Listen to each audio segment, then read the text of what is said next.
प्राचीन काल में सत्यव्रत नाम के एक राजा राज करते थे। वह प्रतिदिन पूजा पाठ किया करते थे। उनके पास किस बड़ी की मात्रा भी चीज की कमी नहीं थी। वह धन दौलत से लेकर हर प्रकार की सुविधा से समृद्ध थे। हालांकि इसके बावजूद भी राजा की एक अभिलाषा थी जिसे वह पूर्ण की चाह रखते थे। दरअसल राजा सत्यव्रत को किसी प्रकार से स्वर्गलोक जाने की इच्छा थी।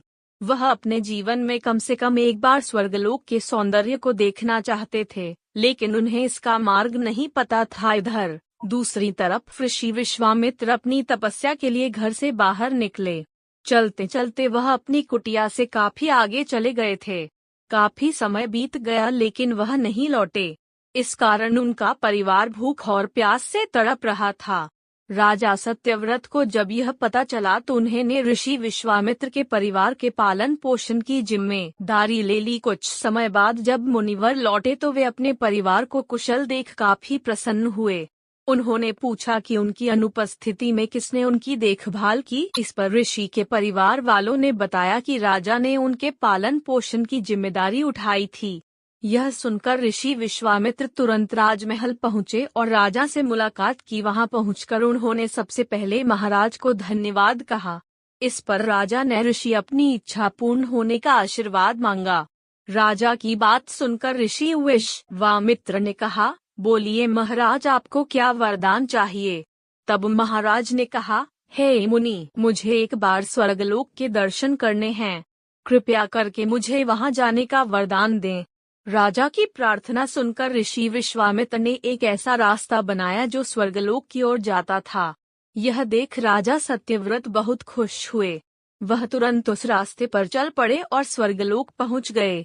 यहाँ पहुँचते ही इंद्रदेव ने उन्हें नीचे धक्का दे दिया, जिसके कारण वो सीधे धरती पर जा गिरे। राजा ने सत्यव्रत ने तुरंत सारी घटना ऋषि विश्वामित्र बताई। राज की बात सुनकर ऋषि विश्वामित्र गुस्से से आग बबूला हो उठे। उन्होंने तुरंत सभी देवताओं से इस बारे में बात की और इस समस्या का हल निकाला, जिसके बाद राजा के लिए एक नया स्वर्गलोक बनाया गया। नए स्वर्ग लोक को पृथ्वी और देवताओं के स्वर्गलोक के बीचों बीच स्थापित किया गया था, ताकि किसी को परेशानी न हो। नए स्वर्गलोक से राजा सत्यव्रत तो बहुत खुश हुए, लेकिन विश्वामित्र को एक चिंता लगातार सता रही थी। उन्हें डर था कि नया स्वर्गलोक कहीं जोरदार हवा के कारण गिर न पड़े। अगर ऐसा होगा तो राजा सत्यव्रत दोबारा से धरती पर जा गिरेंगे। काफी सोच विचार के बाद ऋषि विश्वामित्र को एक उपाय सूझा। उन्होंने नए स्वर्गलोक के नीचे एक बहुत लंबा खंभा लगा दिया ताकि उसे सहारा मिल सके। ऐसी मान्यता है कि नए स्वर्गलोक के नीचे लगाया गया खंभा एक विशाल पेड़ के तने के रूप में बदल गया। यही नहीं, कुछ समय पश्चात जब राजा सत्यव्रत की मृत्यु हुई तो उनका सिर एक फल में तब्दील हो गया। सभी से इस खंबे को नारियल का पेड़ कहा जाने लगा, जबकि राजा का सिर नारियल के रूप में जाना गया।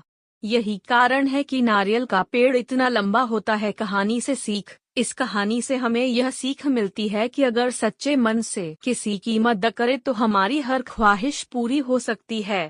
Thanks you friends, please subscribe my YouTube channel.